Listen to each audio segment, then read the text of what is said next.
नमस्कार, India voice देख रहे हैं आप और मैं हूं आपके साथ तुषार कुमार। तो वक्त हो चला है रिपोर्टर्स लाइव का, जहां दिन भर की तमाम बड़ी खबरों की जानकारी जो है वो हमारे संवाददाता ग्राउंड जीरो से आप लोगों तक पहुंचाते हैं। लेकिन सबसे पहले हम बात करेंगे कि सुप्रीम कोर्ट ने एसबीआई से सख्त टिप्पणी की।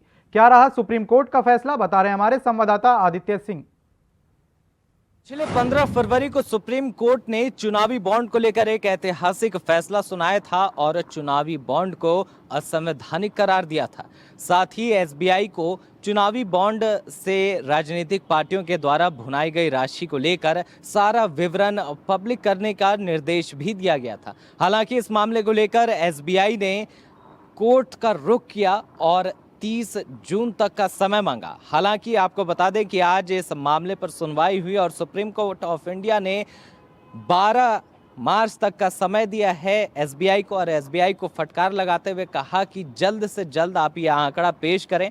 हालांकि इस मामले पर एसबीआई ने दलील दी है कि जो भी जानकारी है चुनावी बॉन्ड से संबंधित, चुनावी बॉन्ड के नंबर और उसके जमाकर्ता और जिस पार्टी के द्वारा उस चुनावी बॉन्ड को भुनाया गया है, उस जानकारी को डिकोड करने में वक्त लगेगा। ये एक जटिल प्रक्रिया है। लेकिन उनकी दलील के विरुद्ध जाकर सुप्रीम कोर्ट ऑफ इंडिया ने कहा है कि 12 मार्च तक का वक्त दिया गया है इसकी सारी डिटेल्स को पब्लिक करने के लिए। अब देखने की बात ये रहेगी कि कल यानी 12 मार्च को क्या एसबीआई सारी जानकारियां बाहर हमारे सामने लेकर आता है या इसमें अभी और वक्त लग सकता है। तमाम अपडेट्स के लिए देखते रहे इंडिया वॉइस में आदित्य सिंह, कैमरा पर्सन सौरभ के साथ। पीएम मोदी ने गुरुग्राम को दी एक बड़ी सौगात। खबर पर ज्यादा जानकारी दे रहे हैं हमारे संवाददाता अजीत कुमार। प्रधानमंत्री नरेंद्र मोदी ने सोमवार 11 मार्च को गुरुग्राम से द्वारका एक्सप्रेसवे का उद्घाटन किया। आपको बता दें कि ये देश का पहला एलिवेटेड रोड है जो दिल्ली एनसीआर को जोड़ने का काम करेगा और दिल्ली एनसीआर को जोड़ते हुए गुरुग्राम के तकरीबन 35 से 40 सेक्टरों को और करीबन 50 गांवों को जोड़ने का काम करेगा। आपको बता दें कि इस फ्लाईओवर में टनल, अंडरपास, फ्लाईओवर और फ्लाईओवर के ऊपर फ्लाईओवर बना हुआ है। ये अंडरपास बनने से NH-48 का जो प्रेशर है वो भी कम जरूर होगा। आपको बता दें कि इस फ्लाईओवर के निर्माण में, इस एक्सप्रेसवे के निर्माण में तकरीबन 9,000 करोड़ रुपए की लागत आई है। इस दौरान प्रधानमंत्री नरेंद्र मोदी ने केंद्र सरकार की तमाम उपलब्धियों को भी गिनाया। मोदी ने कहा कि वो समय था जब दिल्ली से देश जुड़ता था, लेकिन आज गुरुग्राम से देश जुड़ता हुआ साफ तौर पर दिखाई दे रहा है। आपको बता दें कि इस एक्सप्रेसवे के निर्माण से न केवल वाहन चालकों को बल्कि द्वारका, दिल्ली, गुरुग्राम, आईजीआई और आसपास के लोगों को भी काफ़ी सहूलियत मिलेगी। Ajit Kumar, India voice, Delhi. चुनाव आयोग की नई नियुक्ति को लेकर होगा चयन। किसका होगा चयन, खबर पर ज्यादा जानकारी दे रही हैं हमारी संवाददाता जूही सिंह। निर्वाचन आयोग में 2 नए आयुक्तों की घोषणा जो है 15 मार्च तक की जा सकती है और माना जा रहा है कि प्रधानमंत्री नरेंद्र मोदी की अगुवाई में जो है चयन समिति की बैठक होगी और इस दौरान जो है दो नए नियुक्तों को लेकर जो है इस दौरान नाम तय किए जा सकते हैं। माना जा रहा है कि लोकसभा चुनाव को लेकर जो है इसके बाद ही चुनावी प्रक्रिया के कार्यक्रम की घोषणा की जा सकती है और वहीं इसको लेकर जो है विपक्षी नेता अधीर रंजन चौधरी ने संकेत दिए हैं। माना जा रहा है कि निर्वाचन आयुक्तों की नियुक्ति के बाद ही लोकसभा चुनाव की तारीखों का ऐलान होगा, यानी चुनावी कार्यक्रमों की घोषणा के लिए 5-6 दिन और इंतजार करना पड़ सकता है। सूत्रों की माने तो 17वीं लोकसभा का कार्यकाल मई के आखिरी हफ्ते तक है और लोकसभा में नेता प्रतिपक्ष अधीर रंजन चौधरी ने संकेत दिए है कि चयन समिति की बैठक 15 मार्च को होगी और 15 मार्च को ही जो है 2 नए नामों की नियुक्ति की जाएगी और उम्मीद की जा रही है कि नियुक्ति के साथ ही जो है शपथ ग्रहण करने के बाद अगले 1 या 2 दिनों में जो चुनावी कार्यक्रमों की भी घोषणा की जाएगी। कैमरामैन सौरभ के साथ मैं जूही, इंडिया। लखनऊ में आज विधान परिषद चुनाव के नामांकन की आखिरी तारीख थी। किस किस ने किया है नामांकन, बता रहे हैं हमारे संवाददाता रमन मिश्रा। उत्तर प्रदेश की विधानसभा की 13 सीटों को लेकर आज नामांकन की अंतिम तिथि थी। आज एनडीए के 10 प्रत्याशियों ने और सपा के 3 प्रत्याशियों ने अपना नामांकन किया। आपको बता दें कि भाजपा की तरफ से जहां 7 प्रत्याशियों का नामांकन हुआ, वहीं भाजपा के सहयोगी दलों की तरफ से 3 नामांकन हुआ।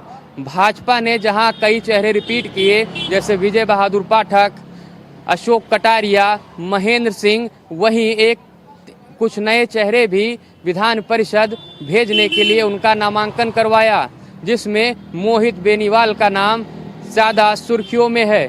वहीं उनके सहयोगी दलों की बात करें तो रालोद की तरफ से योगेश चौधरी ने अपना पर्चा भरा, तो वहीं सुहेल देव भारतीय समाज पार्टी की तरफ से बिच्छेलाल राजभर और अपना दल एस की तरफ से मंत्री आशीष पटेल ने अपना नामांकन किया। वहीं बात करें समाजवादी पार्टी के तीनों प्रत्याशियों की, तो पूर्व मंत्री किरण पाल और हाल ही में अंबेडकर आजमगढ़ के बड़े नेता जो कि समाजवादी पार्टी में शामिल हुए हैं, गुड्डू जमाली ने एमएलसी पद के लिए नामांकन भरा। वहीं जो तीसरे प्रत्याशी की बात करें तो तीसरे प्रत्याशी के तौर पे आलोक शाक्य का नाम फाइनल था, जो कि मैनपुरी के जिला अध्यक्ष हैं, लेकिन अंतिम समय में उनका पेपर जो कि नामांकन के लिए जो कागज लगते हैं वो पूरे नहीं थे।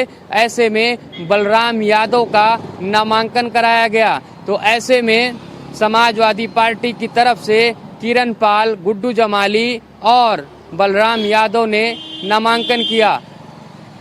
अभी तक की अपडेट की बात करें तो कुल 13 प्रत्याशियों ने नामांकन किया है। ऐसे में अगर 14वें प्रत्याशी का नामांकन नहीं होता है तो एनडीए के 10 और समाजवादी पार्टी के 3 यानी कुल 13 प्रत्याशियों का निर्विरोध एमएलसी बनना लगभग तय माना जाएगा। कैमरामैन राहुल के साथ रमन मिश्रा, इंडिया वॉइस, लखनऊ। उत्तराखंड में मंत्रिमंडल की बैठक सोमवार को आयोजित हुई। क्या कुछ हुआ इस बैठक में खास, बता रहे हैं हमारे संवाददाता तुषार गुप्ता। मुख्यमंत्री पुष्कर सिंह धामी की अध्यक्षता में सोमवार को मंत्रिमंडल की बैठक हुई और इस बैठक में करीब 11 प्रस्तावों पर मोहर लगी है। मुख्य प्रस्तावों की बात की जाए तो उसमें शिक्षा विभाग, पर्यटन विभाग और साथ साथ स्वास्थ्य विभाग के जो मत थे उन पर आज मोहर लगाई गई है। अगर मैं शिक्षा विभाग की बात करूं तो शिक्षा विभाग के जो जितने भी उच्च शिक्षा से विभाग से जुड़े हुए जितने भी छात्र हैं जो पीएचडी कर रहे हैं उनकी शोध के लिए जो 5,000 प्रति माह दिया जाएगा अब सरकार द्वारा। ये 3 साल तक ये एक छात्र को दिए जाएंगे प्रति माह 5,000 रुपये। ये योजना सरकार छात्रों के लिए लाई है जो रिसर्च कर रहे हैं पीएचडी के छात्र। वहीं अगर मैं पर्यटन की स्थिति से बात करूं तो पर्यटन विभाग ने 2 मत इसमें शामिल किए गए थे। तो महत्वपूर्ण मत की बात मैं करूं तो उसमें से आदि कैलाश और जो ओम पर्वत है, क्योंकि प्रधानमंत्री नरेंद्र मोदी ने वहां पर दौरा किया था और वहां पर जो दर्शन है वो किए थे और पर्यटन स्थल से लगातार राज्य सरकार इसे उठाने की कोशिश कर रही थी। तो हेली सेवा अब 6 महीने के लिए पिथौरागढ़ जिले में चलाई जाएगी, जिसमें जो ओम पर्वत है और साथ साथ आदि कैलाश है उसकी जो दर्शन है वो हेली के माध्यम से कराए जाएंगे। वहीं अगर मैं स्वास्थ्य विभाग की बात करूं तो स्वास्थ्य विभाग के अंतर्गत जो कहा जा सकता है जो हर्रावाला में कैंसर सेंटर है और साथ साथ जो हरिद्वार में मातृ शिशु अस्पताल है 300 बेड का, उसे पीपीपी मोड में दिया जाएगा। और साथ साथ स्वास्थ्य विभाग ने एक और आयुष्मान कार्ड के तहत जो योजना चल रही है उसमें जो डायलिसिस सेंटर्स है वहाँ पर जो भुगतान की प्रक्रिया है जो कस्टमर्स को दी जाती थी अब वो पूरी 100% होगी। पहले 50% थी, अब पूरी भुगतान सरकार द्वारा किया जाएगा। तो कहीं ना कहीं स्वास्थ्य, शिक्षा और पर्यटन के स्थल पर ये मंत्रिमंडल की बैठक बहुत महत्वपूर्ण रही। लोकसभा चुनाव से इससे पहले एक महत्वपूर्ण बैठक बताया जा रहा था और उसके तहत ये महत्वपूर्ण बैठक आज समाप्त हो गई है। कैमरा जर्नलिस्ट निशांत चौहान के साथ मैं तुषार गुप्ता, इंडिया वॉइस। लखनऊ में समाजवादी पार्टी और कांग्रेस ने संयुक्त प्रेस कॉन्फ्रेंस की। खबर पर ज्यादा जानकारी दे रहे हैं हमारे संवाददाता आसिफ बैग।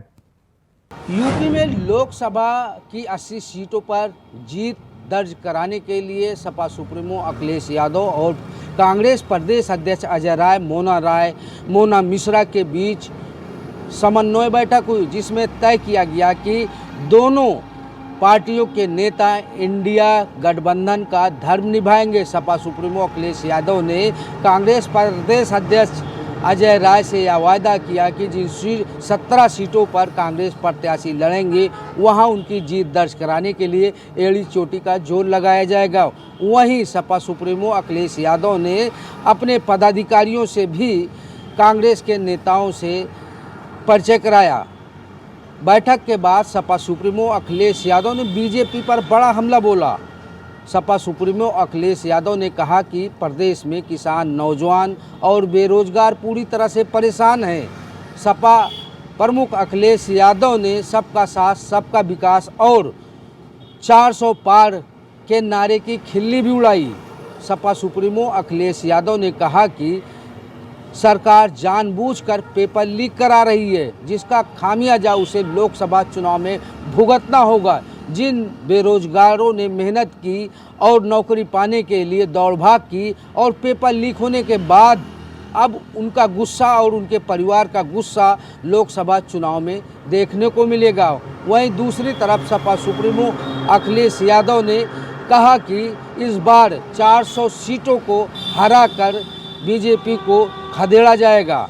सपा सुप्रीमो अखिलेश यादव ने इलेक्ट्रो बॉन्ड पर भी अपनी टिप्पणी की और साथ ही साथ आज सपा सुप्रीमो अखिलेश यादव अपने एमएलसी के तीनों प्रत्याशियों के नामांकन के बाद गदगद भी दिखाई दिए, क्योंकि गठबंधन वाली कांग्रेस ने सपा प्रत्याशियों का भरपूर साथ भी दिया। फिलहाल अब देखने वाली बात यह है कि जिस तरह से सपा सुप्रीमो अखिलेश यादव दावा कर रहे हैं कि वह यूपी की 80 सीटों पर बीजेपी को हराकर भेज देंगे, आने वाले दिनों में क्या तस्वीर रहती है। कैमरा पर्सन रमाशंकर यादव के साथ आसिफ जैन, इंडिया वॉइस।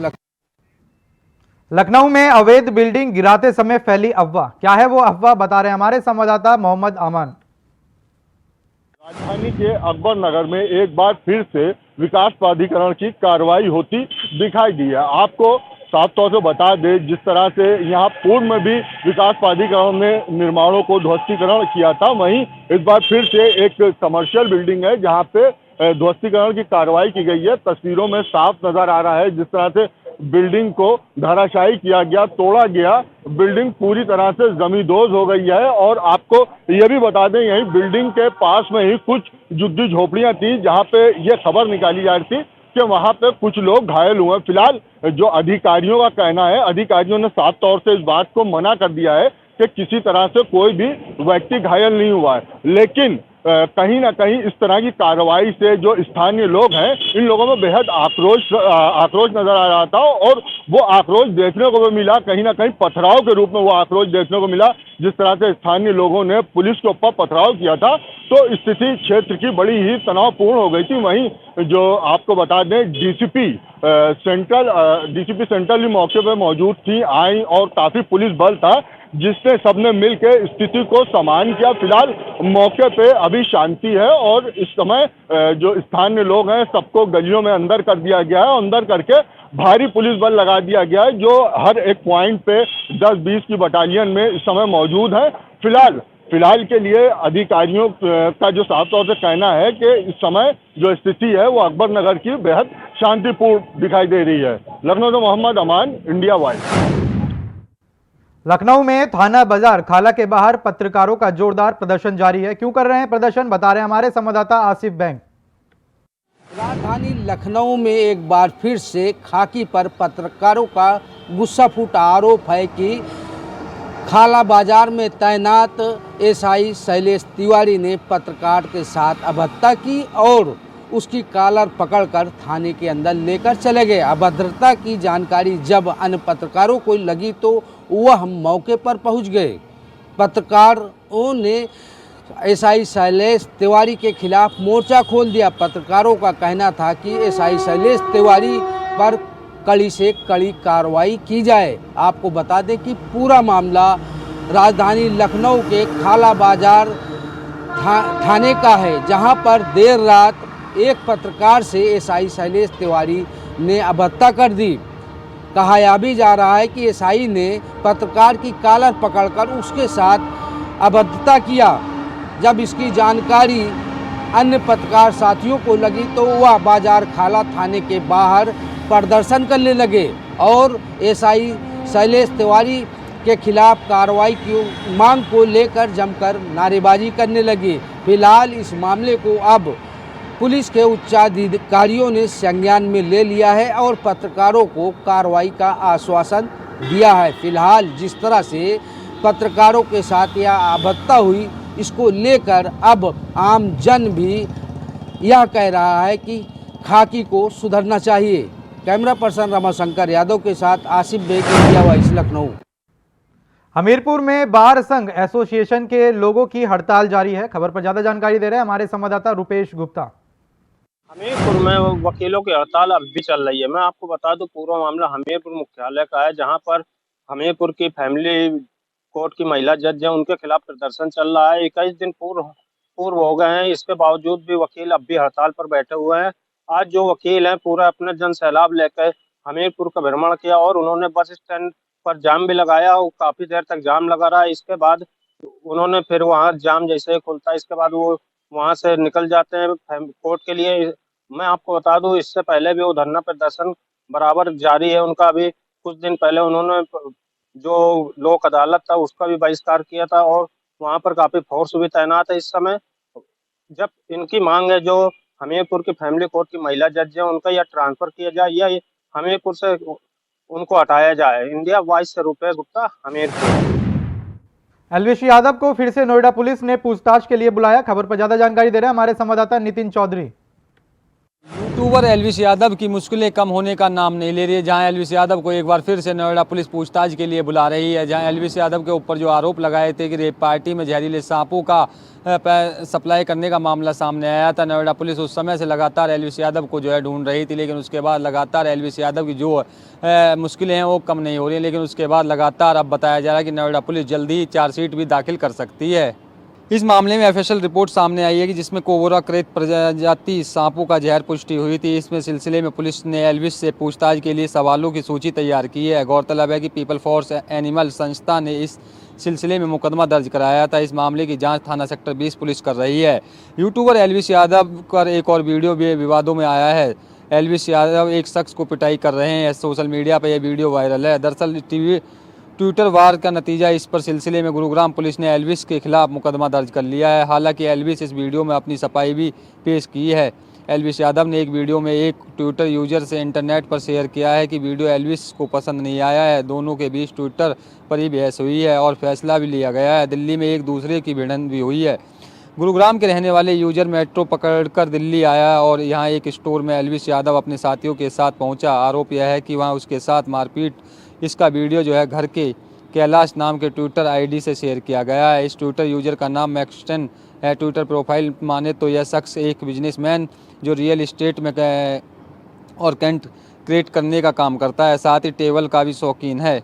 वहीं बता दें जिस तरीके से एलविश यादव पे जो है एक बार फिर नोएडा पुलिस शिकंजा कसता हुआ नजर आएगा, लेकिन लगातार एलविश यादव जो है विवादों में ही घिरे रहते हैं। बताया जा रहा था कि सोशल मीडिया पे एक वीडियो भी वायरल हुई थी। वीडियो वायरल होने के बाद एलविश यादव पे मारपीट का भी आरोप लगाया था, लेकिन अब एक बार फिर से नोएडा पुलिस एलविश यादव से पूछताछ के लिए नोएडा बुला रही है। उन पर जो है कहीं ना कहीं लगाया जा रहा है कि चार्जशीट नोएडा पुलिस जल्दी से ही दाखिल कर सकती है। कैमरामैन सौरभ के साथ मैं नितिन चौधरी, इंडिया वॉइस, नोएडा। गाजियाबाद में यूट्यूबर एलविश यादव की मुश्किलें बढ़ती जा रही हैं। खबर पर ज्यादा जानकारी दे रहे हैं हमारे संवाददाता Praveen Kumar. People for animal की संस्था से जुड़े गाजियाबाद के राजनगर एक्सटेंशन निवासी गौरव गुप्ता ने गाजियाबाद के नंदग्राम थाने पर यूट्यूबर एलविश यादव के खिलाफ एक शिकायत पत्र दिया है। गौरव गुप्ता ने एलविश यादव पर आरोप लगाते हुए थाने में ये शिकायत दी है कि एलविश यादव के गुंडे उनको लगातार सोशल मीडिया के माध्यम से जान से मारने की धमकी और घर से उठवाने की धमकी दे रहे हैं। इस बात को लेकर गौरव गुप्ता ने अपनी जान को खतरा बताते हुए नंदग्राम थाने पर शिकायत दर्ज की है। दरअसल आपको बता दें, गौरव गुप्ता जो है पीपल फॉर एनिमल की संस्था के जुड़े पदाधिकारी हैं। वो लगातार जो एलविश यादव के खिलाफ उन्होंने नोएडा के सेक्टर 49 में बीती 3 नवंबर को सांपों के जहर के प्रयोग को लेकर रेप पार्टी में एक छापा लगवाया था और उसके बाद नोएडा के सेक्टर 49 में मुकदमा लिखवा दिया था। और जब से ही गौरव गुप्ता का कहना यह है कि एलविश यादव के गुर्गे उनको लगातार सोशल मीडिया की माध्यम से धमकी दे रहे हैं और उनकी जान को खतरा बना हुआ। इस बात को लेते हुए कल गाजियाबाद के नंदग्राम थाने पर गौरव गुप्ता और उनके भाई सौरभ गुप्ता की तरफ से गाजियाबाद के नंदग्राम थाने पर एल्विस यादव यूट्यूबर के खिलाफ एक शिकायत पत्र दिया गया। इस पूरे मामले में एसीपी नंदग्राम रवि प्रकाश का कहना यह है कि गौरव गुप्ता की तरफ से शिकायत पत्र मिला है, उनके शिकायत पत्र के आधार पर पुलिस जांच कर रही है और अग्रिम कार्रवाई जारी है। गाजियाबाद से प्रवीण कुमार, इंडिया वॉइस के लिए। हापुड़ में पुलिस सिपाही ने की आत्महत्या। खबर पर ज्यादा जानकारी दे रहे हैं हमारे संवाददाता शक्ति ठाकुर। खबर यूपी के हापुड़ से है, जहां उत्तर प्रदेश पुलिस के एक सिपाही ने खुद गोली मारकर आत्महत्या कर ली है। आपको बता दें, हाफिजपुर थाना क्षेत्र के चितौली गांव का रहने वाला जॉनी बाना उत्तर प्रदेश पुलिस में सिपाही था और मुजफ्फरनगर में पुलिस लाइन में तैनात था। जॉनी बाना कल अपने घर आया था और खाना खाने के बाद देर रात अपने कमरे में सोने के लिए चला गया। मथुरा में बेखौफ हुए बदमाश, क्या है पूरा मामला, बता रहे हैं हमारे संवाददाता मोहम्मद फारूक। मथुरा में लगता है बदमाशों के हौसले बुलंद हैं। एक बदमाश तमंचे से फायरिंग करते हुए दिखाई दे रहा है। ये फायरिंग किसी समारोह में की जा रही है और बदमाश जो है तमंचे से फायरिंग कर रहा है। थाना हाईवे क्षेत्र के सतुआ गांव का ये मामला बताया जा रहा है। उसने अपना वीडियो भी वायरल किया है। मिर्जापुर पुलिस को मिली एक बड़ी कामयाबी। खबर पर ज्यादा जानकारी दे रहे हैं हमारे संवाददाता कमलेश कुमार। आज मिर्जापुर पुलिस को एक बड़ी सफलता हाथ लगी है। आप बता दें कि विंध्याचल थाना क्षेत्र के पास में एक खेती की जा रही, इस खेती में अफीम बोए गए थे। आप बता दें, मुखबिर की सूचना पर पुलिस पहुंचती है, एक लोग को हिरासत में लेते जिनकी उम्र 48 वर्ष है। अब आपको बता दें कि जो 2675 पौधे उगाए गए थे, 2675 पौधों को पुलिस ने कटवा लेती और उसके साथ जो खेती करते थे उनको भी साथ में लेकर हिरासत में ले लेती। आपको बता दें कि इसकी वजन 1 कुंटल 900 किलोग्राम है। आप बता दें कि इसकी कीमत, अनुमानित कीमत की जाए तो 2 करोड़ रुपए आज के डेट में आंकड़ा की जा रही है। इसको भी हिरासत में पुलिस ले लिए। खेती जो पैदा किए थे, जो कि अफीम पौधे को भी और इनके जो खेती बार कर रहे थे उनको भी। और आपको बता दें कि मढ़ियान थाना क्षेत्र में 16 बाइक चोर को जो कि पुलिस ने हिरासत में लिया, जबकि 3 लोग ही थे। 16 बाइक चुराए थे वो लोग। जौनपुर में दिखा तेज रफ्तार का कहर। खबर पर ज्यादा जानकारी दे रहे हैं हमारे संवाददाता विवेक कुमार। जौनपुर में एक बार फिर तेज रफ्तार कहर देखने को मिला है। तेज रफ्तार पिकअप ने स्कूली बस को मारी टक्कर। घटना में चालक समेत दर्जन भर बच्चे घायल हो गए। घायलों बच्चों की जो है और चीख पुकार सुन जो है मौके पर लोग पहुंचे। सभी घायलों को जो है बस से निकालकर अस्पताल में भर्ती कराया गया, जहां 2 बच्चे की हालत गंभीर देख प्राथमिक उपचार के बाद डॉक्टरों ने जिला चिकित्सालय के लिए रेफर कर दिया है। वहीं घटना की जानकारी मिलते ही पुलिस मौके पर पहुंची और मामले की जांच पड़ताल में जुट गई है। बताया जाता है कि चंदवक गांव के समीप आज जो है तेज रफ्तार पिकअप ने एक स्कूली बस को टक्कर मार दी थी। घटना में जो है 1 दर्जन बच्चे घायल बताए जा रहे हैं। हालांकि सभी घायलों का इलाज अस्पताल में चल रहा है। पूरा मामला जो है चंदवक थाना क्षेत्र का है। जौनपुर से विवेक कुमार, इंडिया वॉइस। अमेठी में सीएम के आदेशों का पालन करने में नाकाम दिखाई दे रही है पुलिस। खबर पर ज्यादा जानकारी दे रहे हैं हमारे संवाददाता संजय कुमार। मुख्यमंत्री के लाख प्रयासों के बावजूद भी अमेठी जिले में गोकशी का मामला थमने का नाम नहीं ले रहा है। ताज़ा मामला आज का ही है, जहां एक वीडियो सोशल मीडिया पर वायरल हो रहा है, जिसमें कुछ महिलाएं व बच्चे गोकशी करते देखे जा रहे हैं। वहीं इस वायरल वीडियो को पुलिस अधीक्षक अमेठी ने संज्ञान लिया और जांच कर कार्रवाई करने की बात कही। सवाल यह है कि अमेठी पुलिस की लाख कोशिशों के बावजूद भी गोकशी का मामला नहीं थम रहा है। वहीं उत्तर प्रदेश के मुखिया माननीय योगी आदित्यनाथ के बार बार कहने के बाद भी अमेठी पुलिस इस पर लगाम नहीं लगा पा रही है। अब देखना यह होगा कि अमेठी पुलिस इस वायरल वीडियो के आधार पर गोकशों पर कितना लगाम लगा पाती है। Sanjay Kumar Yadav, India voice, Amethi. फिलहाल के लिए रिपोर्टर्स लाइव में इतना ही। देश और दुनिया की तमाम बड़ी खबरों को जानने के लिए बने रहें इंडिया वॉइस के साथ। नमस्कार।